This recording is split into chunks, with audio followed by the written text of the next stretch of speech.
নদিয়া শান্তিপুরের ভাঙারাস যাত্রায় এবার শান্তিপুরের অন্যতম বিশিষ্ট যে পুজো কমিটি অর্থাৎ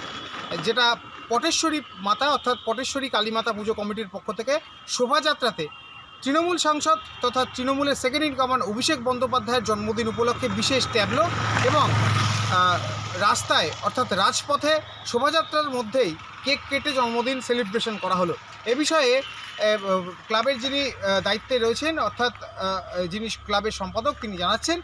যুব সমাজের আইকন অভিষেক বন্দ্যোপাধ্যায়, তাই কোনো রকম রাজনৈতিক ব্যানার ছাড়া শুধুমাত্র তাকে ভালোবাসার খাতিরে এই জন্মদিন পালন করা হয়েছে ভাঙারাসের শোভাযাত্রা অর্থাৎ এই শুভ দিনে। আর এতে করে সাধারণ মানুষও কিন্তু রীতিমতো এই জন্মদিন পালনকে কেন্দ্র করে রীতিমতো তারা বুঝতে পারেন যে হঠাৎ করে কেন এই জন্মদিন পালন, কারণ এরকম কোনোটাই আগে রাসে হয়নি অর্থাৎ ভাঙা রাসে হয়নি, কিন্তু এবছর এই পটেশ্বরী মাতার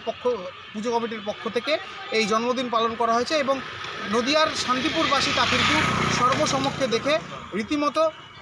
তারা তা চাক্ষুষ করেছেন।